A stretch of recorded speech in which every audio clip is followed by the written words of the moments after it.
All right. So my name is Maxayn Gooden, and I am the Community Engagement Manager for the Credible Messenger Project.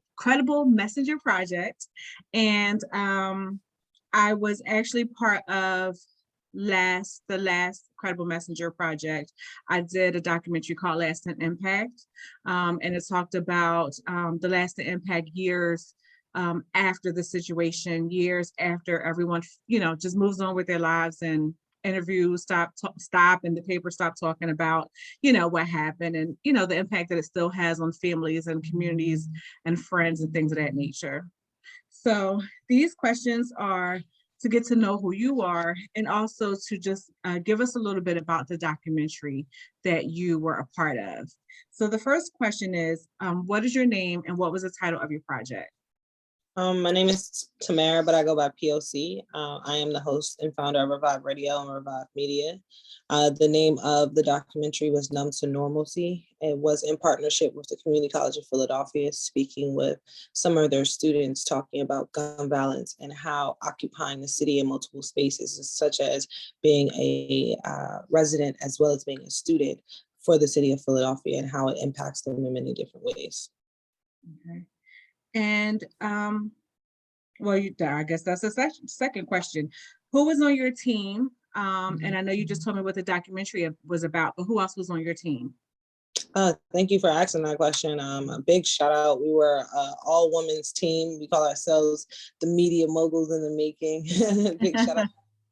My executive producer, Exhibit A Art Design, her name is Alicia Laws, and my cinema photographer for the actual project, her name is April, but she goes by Breezy, and she did all the cinema photography work as well as some of the editing and with the producing.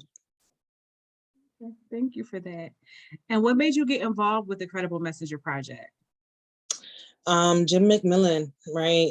He's just really a guy, a trusted guy as far as being able to invest in what he has going on. So when I first heard about the project, I was already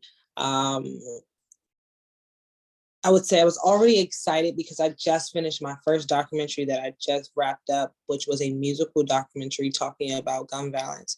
So when I heard that there was an opportunity to continue to keep the conversation going in the same light, I was like, this is definitely where I want to be. And after speaking with Jim and telling him, a little bit about what I wanted to do, he thought, the best version of this conversation can be done in partnership with CCP and some of their students, because I'm a huge advocate for the youth and in general, for voices to be heard and stories to be told. So being able to go into a space where, certain people feel voiceless, was really where I wanted to highlight how impactful gun violence truly is in the city of Philadelphia. And we live in a lot of bubbles in Philly because of our zip codes. So having that direct conversation with the community college of Philadelphia, really was something that took a lot of thought and strategic planning, because you want to make sure that you are giving these students a voice, but they're also talking about something that is solution based. So they're just not talking just to be talking. We want their voices to have some type of landing platform so they can be the next city council and, next elected officials and things like that to actually get some of these things done. So they're not looking 10 years down the line like, yo, we're still talking about the same thing. So, yeah. Yeah, I love that. I think it's so important. I think too many times we have these conversations, but we never talk about letting these same voices have solutions or what can be changed or done better. And so I'm glad you did that, because that's really, really important. Really important. My next question is, do you think it's important for people from the community to do more of this reporting, this type of reporting? Yes, right. This goes back to the whole First Amendment conversation, right? Free speech and the right to press. So yes, everyone should be able to do it. Are there best practices in doing it? Yes. Are there ways to do it where opinions are not turning into lies? Yes.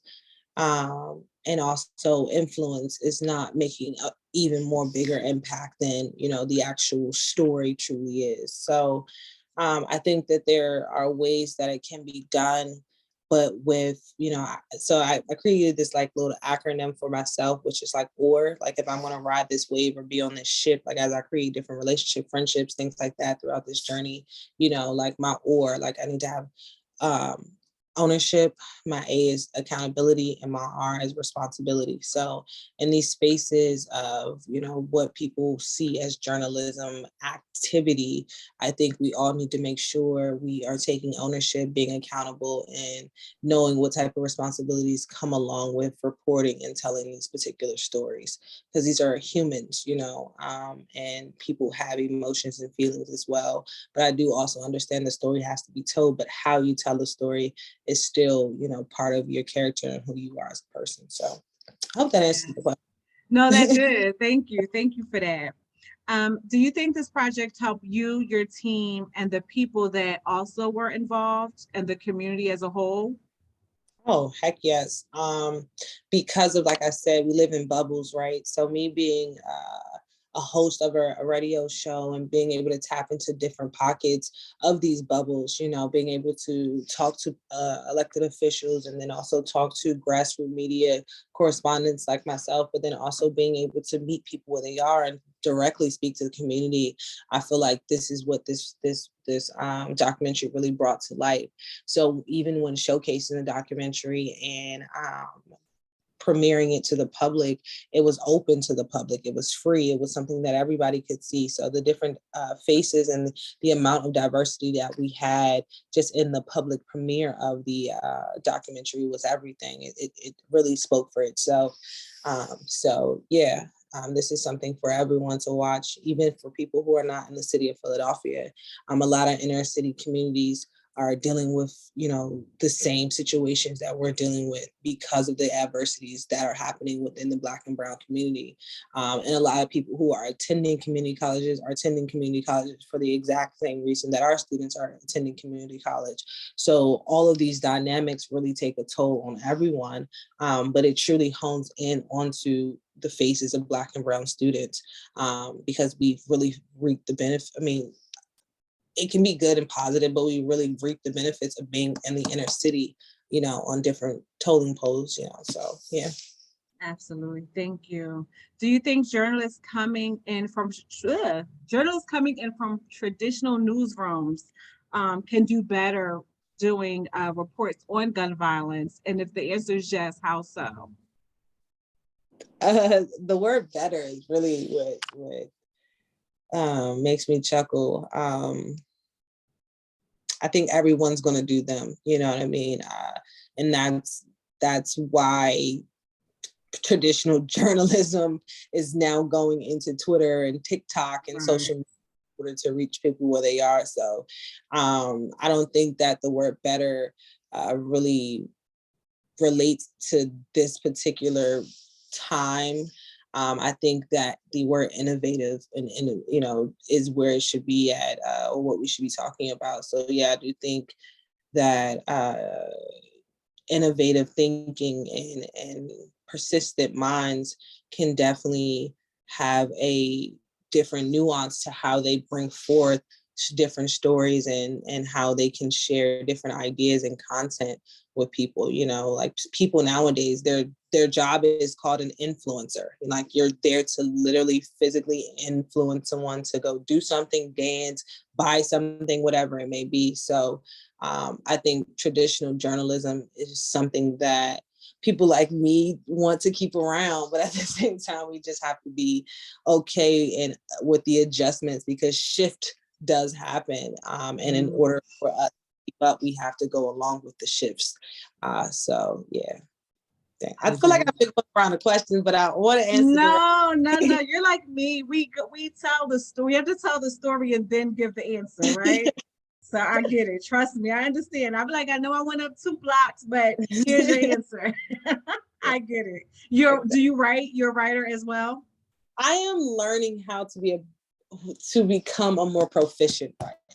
Like because I talk, I'm a talker, as you can see, and I love to really get off what's on my mind by expressing myself. And sometimes through words, it can get lost. So yeah.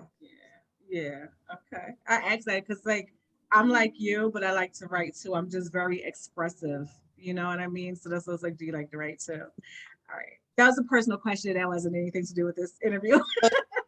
He's probably going to edit that out. But anyway, um, can you offer any takeaways on how to improve the Credible Messenger reporting project or lessons for new members that come on board with this project? To improve, I would say the application, if anything.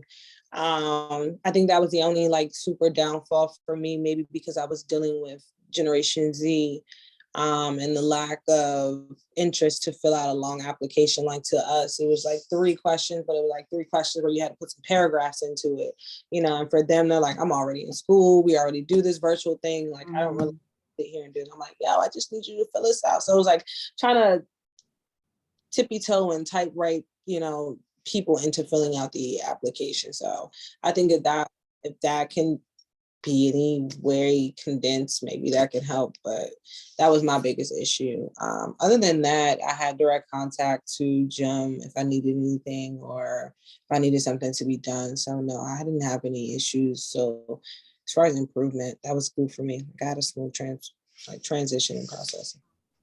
And what about lessons for new members?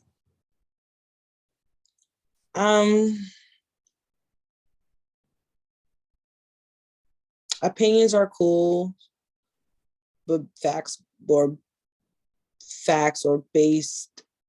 evidence-based facts can go a longer way. So we put like, and in our documentary, Numb, Normalcy, we put different facts throughout the conversations. Like it just popped up throughout the conversations. And every time we showed the doc, first things first, I love the little notes. I love the quotes. Like they just ate them up. It was like, yo, these are things I didn't know. I would have never even thought to look that up. Like you put that down, I took note. Now I went home and I looked this up. So like putting those evidence-based facts in there was like a huge takeaway, which I, as the director, I like really wanted that in there because I think that those things are huge. And as a journalist, these are things that I go study, I go research, and I find out. And when I find them out, I'm shocked. These numbers, these data, how many kids got shot, how many women got shot, where is it coming from? Why is it coming from this particular zip code only? Like these different things, they're shocking to me. So I can't even believe someone who is just going to work every day, coming home, dropping their kids off, going to the grocery store, like not even living in the bubble of, what's happening in zip code 19139, like because they're so far down South Philly, West Philly doesn't even exist, but really it's, a 76 exit away from them. So yeah. Yeah. Thanks for that. That's really important. Thank you. Well, that is it. I am so grateful that you did this interview with me. I'm going to stop this recording now.